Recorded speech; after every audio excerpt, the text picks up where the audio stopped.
આપ સર્વોને હેતપૂર્વક જય શ્રી સ્વામિનારાયણ। આજની સત્સંગ કથા વાર્તા નિજ મંદિર સાવરકુંડલા। આજની સત્સંગ કથા વાર્તામાં આપણે ચરિત્ર કથા અંતર્ગત ચરોતર પ્રદેશના સોજિત્રા ગામના સ્ત્રી ભક્ત અવલબાઈ પ્રસંગ વાર્તા સાંભળશું। મધ્ય ગુજરાતના ચરોતર પ્રદેશના સોજિત્રા ગામમાં અવલબાઈ નામે એક બ્રાહ્મણ બહેન હતા। તેઓ મંત્ર જંત્ર વગેરે ઘણી મેલી વિદ્યા જાણનારા હતા। આ અવલબાઈએ પોતાની મેલી વિદ્યાના પ્રયોગોથી 7 પુરુષોને મારી નાખેલા અને બીજી કેટલીક બાઈઓને દુઃખી કરેલી।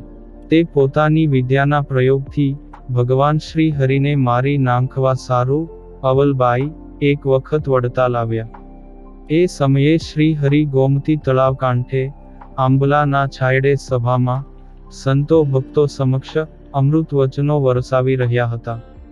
ત્યારે કોઈ ન જાણે એ રીતે આ અવલબાઈ બહેનોની સભામાં બેસી ગયા ને પોતાની વિદ્યાથી અડદ મંત્રીને તે અડદની મુઠ્ઠી ભરી શ્રી હરિ તરફ ફેંકી, પરંતુ શ્રી પ્રભુને તેની કશી જ અસર થઈ નહીં। એટલે ફરીવાર તેણે મંત્ર પ્રયોગ કરી શ્રી હરિ તરફ અડદની મુઠ્ઠી ફેંકી, છતાંને પણ મહારાજને તેની કશી અસર થઈ નહીં। એટલે તેણે ત્રીજી વખત મંત્ર પ્રયોગ કરીને મહારાજ તરફ અડદની મુઠ્ઠી ફેંકી, ત્યારે પણ તેનો તે પ્રયોગ નિષ્ફળ ગયો। પરંતુ તે અવલબાઈની આ અવળચંડાઈની જાણ અંતર્યામી શ્રી હરિને હતી જ। તેની કાને પણ પરવા કર્યા વિના મહારાજ તો સભાજનોને ધર્મોપદેશ આપતા જ રહ્યા, પરંતુ વારંવાર અડદના દાણાઓ પડતા જોઈ સભાજનો કોલાહલ કરવા લાગ્યા। મહારાજે આ જોઈને સર્વ સભાજનોને કહ્યું કે, સભાજનો, તમે જરાય ગભરાશો નહીં। આજે આપણી સભામાં પૂતના માસી આવ્યા છે। તે મારી ઉપર પોતાની વિદ્યાનો પ્રયોગ કરે છે। એમ કહીને મહારાજે અવલબાઈને પોતાની નજીક બોલાવ્યા અને કહ્યું કે, બહેન, તમે અહીંયા શા વાસ્તે આવ્યા છો? તે પ્રશ્નનો ઉત્તર આપવામાં તૈયાર આ અવલબાઈએ તરત જ જવાબ આપ્યો કે, મહારાજ, હું તો આપના દર્શન કરવા આવી છું।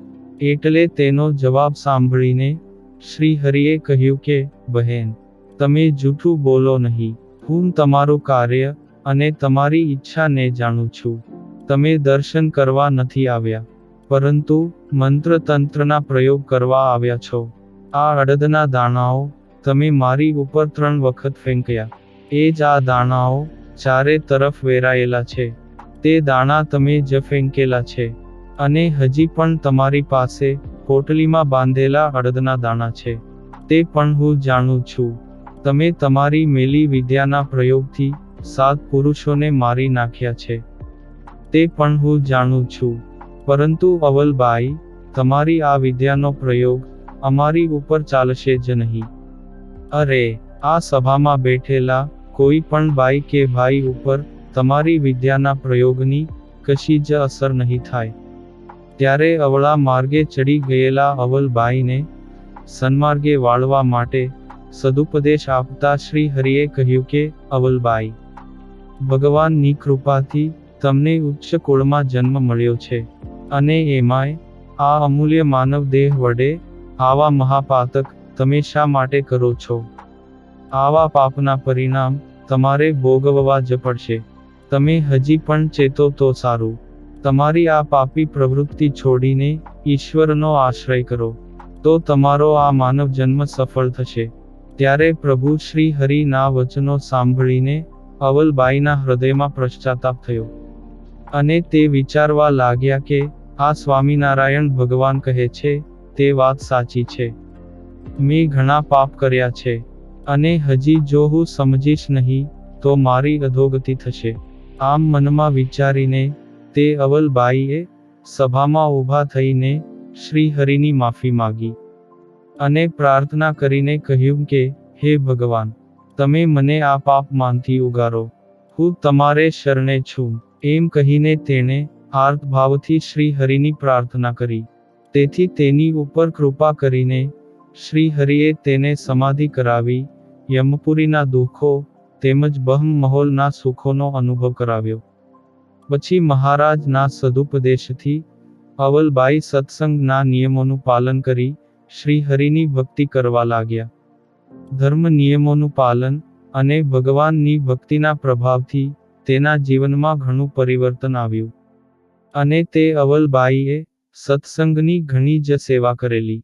એક વખત તેમણે કિંમતી નંગ જડેલી સોનાની વીંટી અને સાકર ભરેલો પિત્તળનો મોટો ત્રાંસ પ્રગટ પ્રભુ શ્રી હરિને અર્પણ કરેલો.